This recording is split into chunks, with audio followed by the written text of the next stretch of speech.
Okey kelas, kita sambung kepada last subtopik iaitu 3.9 potentiometer. Okey, last subtopik chapter 3. Okey, apa itu potentiometer dan apa kegunaan potentiometer? Okey, so kegunaan dia adalah used to measure an unknown voltage. Okey, apa itu unknown voltage? Yang Vx. Kalau tengok dalam litar tu yang dia buat Vx tu merujuk kepada unknown voltage. Kita nak cari nilai Vx. Okey, sebelum kita pergi detail, kita kena kenal litar bagi potentiometer. Okey, potentiometer dia ada dua litar. Yang pertama kita panggil dia sebagai primary circuit. Okey, mana yang primary circuit? Primary circuit yang di atas, iaitu bila power supply, okey, yang di atas ni biasanya kita sambung kepada power supply ataupun bateri. Okey, ada setengah buku dia guna EMF sebab dia sambung kepada bateri. Okey, dan dia sambung kepada wire AB. Apa itu wire AB? Adalah resistive wire. Okey, resistive wire ni adalah wire yang ada perintang dan wire ni tanpa penebat. Okey, kalau kita tengok wire AB ni dia tanpa penebat, kita nampak dia metal. Okey, wire halus dan dia adalah perintang sebenarnya. Okey. Jadi bila disambung kepada wire AB, itu adalah primary circuit. Okey, for secondary circuit yang di bawah ni. Okey, awak tengok yang circuit kuning ni, wire kuning. Wire kuning disambung kepada terminal A. Terminal A ni adalah positif sebab dia sambung kepada positif power supply. So A positif, B negatif. Okey, jadi disambung kepada wire point A dan disambung kepada unknown voltage iaitu Vx yang kita nak cari, disambung kepada G. G tu apa? G adalah galvanometer. Apa itu galvanometer? Untuk detect current. Okey, detect current. Okey, maksudnya jika jarum galvanometer ada terpesong, sama ada terpesong ke kanan ataupun terpesong ke kiri, maksudnya dia ada current. Okey, galvanometer, okey, kalau kita tengok dia punya scale dia macam ni ya kelas. Okey, yang mana nilai kosong kat tengah. Kiri dan kanan ni dia ada bacaan. Okey, jadi jarum ni jika dia berada pada kosong, bermaksud nilai I dia sama dengan kosong. Maksudnya no current flow. Kalau jarum dia terpesong ke kiri ataupun ke kanan, maksudnya I is not equal to 0. Okey, jadi itu fungsi galvanometer untuk detect small current. Kita tak boleh ambil bacaan sebenarnya, hanya detect. Kemudian dia sambung kepada, kalau nampak anak panah ni adalah jockey stick. Okey, ini adalah jockey stick. Apa itu jockey stick? Bentuk dia macam pen, tetapi hujung dia ni, okey, daripada metal. Okey, daripada metal. Sebab apa? Sebab dia nak bersentuh dengan resistance wire AB supaya current boleh flow. Sebab metal dengan metal, okey, dia akan boleh mengalirkan arus elektrik. Okey, itu adalah circuit untuk potentiometer. Okey, we goes to working principle of potentiometer. Macam mana potentiometer ni berfungsi? Okey, jika jockey stick ni dia perlu sentuh wire resistance AB tadi. Okey, dan dia perlu sentuh hujung sebelah A dulu. Okey, sebab A ni kan positif terminal. Jadi jockey stick ni awak kena gerakkan dia sentuh pada titik A. Bila sentuh titik A, galvanometer ni masih menunjukkan ada pesongan. Maksudnya dia current dia ada. Kita tak nak current. Kita nak I equal to 0. Awak kena cari titik sampailah jarum galvanometer ni berada tegak ke atas. Maksudnya nilai I dia kosong. Kena cari titik tu. Okey, jadi bila sentuh dekat titik A, jarum tu masih ada pesongan kiri ataupun ke kanan. Kemudian kita tap perlahan-lahan sepanjang wire AB ni. Okey, katakan pada titik C. Pada titik C, bacaan jarum galvanometer menjadi kosong. Okey, menjadi kosong. Bermaksud titik C ni kita panggil dia sebagai balance point. Okey, titik seimbang, balance point. Okey.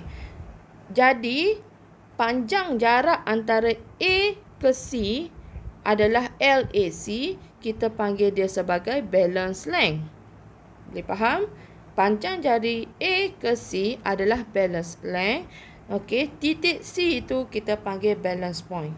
Okey, dan sekarang ni circuit ini dalam keadaan seimbang, yang mana no more current flow for secondary circuit. Sebab apa? Dekat secondary circuit yang di bawah ni, yang line hijau ni, okey, circuit hijau ni tiada current. I equal to 0. Sebab galvanometer menunjukkan 0. No deflection needle. Okey, so baru kita boleh panggil balance circuit. No current through galvanometer. Itu maksud dia. Okey, boleh faham ya? Bila dia dah sampai kepada balance point, dia dah jumpa titik balance, bermaksud, okey, satu konsep yang pelajar perlu tahu adalah, okey, konsep yang pertama adalah nilai V daripada driver cell yang di atas, okey, sama dengan nilai potential V A to B. Okey, nilai potential yang di atas V akan sama dengan nilai daripada V potential difference A to B. Sebab wire AB ni adalah resistance wire. So bila resistance wire, bila ada current flow, dia akan wujudnya potential difference V. So nilai dia akan jadi sama. Konsep yang kedua, bila dia dah jumpa titik balance point, bermaksud nilai V A from A to C akan sama dengan nilai Vx. Vx ni yang kita nak cari nilai, yang dikenali sebagai unknown voltage. Okey, jadi dua konsep ni pelajar kena tahu. Okey, V total ataupun V yang di atas daripada driver cell ataupun accumulator akan sama dengan V from A to B. Okey, yang kedua, bila dia dah jumpa balance point, nilai V from A to C akan sama dengan nilai unknown voltage Vx. Okey. Seterusnya, bila dah jumpa titik balance, okey, kita akan dapati Vx equal to Vac. Okey, daripada formula V equal to IR from Ohm's law, dan kita belajar formula untuk resistivity R. R adalah rho L over A. So bila kita kembangkan, okey, you akan dapat V equal to I rho L over A. Okey, dan kita ambil dia punya hubung kait antara V dengan L. Hubung kait V dengan L, pelajar akan dapati V is directly proportional to the L. Betul tak? V directly proportional to the L. Okey, so daripada hubung kait V dan L ni, kita dapat terbitkan ratio. Okey, ratio untuk V dan L. Okey, ratio yang pertama adalah, okey, VAC over length AC equal to V total ataupun V from drive cell over length AB. Total length resistive wire tadi. Okey, ataupun kita boleh rearrange balik, you akan dapati VAC over V total equal to length AC over length AB, total length. Okey, so di sini kita boleh kira nilai Vx. Sebab apa? Sebab kita dah dapat nilai Vac daripada ratio ini. Bila dah dapat nilai Vac, pelajar akan dapat cari nilai Vx. Sebab nilai dia sama. Okey, jelas ya? Kita tengok kepada contoh yang mudah. Okey, look at the example. Given that length AB is 1 meter. So, total length resistive wire from A to B is 1 meter. When the jockey is tapped at 70 cm from point A, galvanometer read 0. Okey, maksudnya titik C ni adalah titik balance point. Okey, Kemudian determine the value of EMF X. Okey, so EMF X adalah di bawah ni. Okey, so berpandukan daripada media tunjuk tadi, kita boleh cari ratio. Okey, kita boleh cari ratio. Okey, katakan media nak guna equation yang ni. VAC over V total equal to length AC over length AB.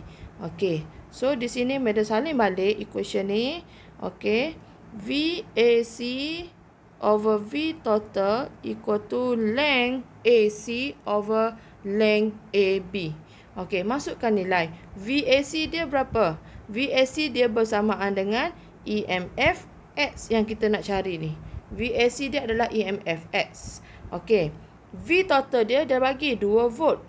Okey, 2 volt yang di atas tu adalah V total equal to length AC. Length from A to C 70 cm convert to meter, you akan dapat 0.7 divide by length AB adalah total length from A to B is 1 meter. So masukkan EMF X. Okey, so you akan dapat equation yang di bawah ni. EMF X over 2 equal to 0.7 divided by 1. So pelajar akan dapat jawapan EMF X equal to 1.4 volt. Okey, ataupun awak boleh tengok alternatif ni yang dalam solution ni dia terbalik sahaja. Dia jadikan sebagai V sama juga ya. Yang untuk ratio ni dia guna V over EMF X equal to length total over length AC. So dapat equation macam ni. Sama sahaja. Okey. Okey. So nak guna yang atas ni, solutionnya di bawah ni. Okey, you akan dapat jawapan yang sama iaitu 1.4 volt. Okey, kegunaan lain potentiometer. Okey, yang pertama tadi Madam nak explain iaitu to measure the unknown EMF of a cell. Okey, untuk kita cari Vx unknown EMF. Okey, kegunaan yang kedua adalah to compare the EMF of two cell. Okey, maksudnya yang keduanya yang ni. Kalau kita tengok ni dia ada EMF1 dan EMF2. Okey, untuk compare nilai EMF1 dan EMF2, okey, berapa nilai dia? Okey, yang ketiga to measure the internal resistance. Okey, to measure the internal resistance ni, ini kita buat eksperimen. Okey, eksperimen, kalau tak silap Madam, eksperimen potentiometer. Okey, dalam eksperimen potentiometer tu, okey, objektif utama dia adalah to measure the internal resistance from the graph. Okey, jadi untuk contoh kegunaan potentiometer yang kedua dan yang ketiga, Madam akan bagi link video kuliah yang penuh nanti. Okey, so that's all for today. Thank you. Okey.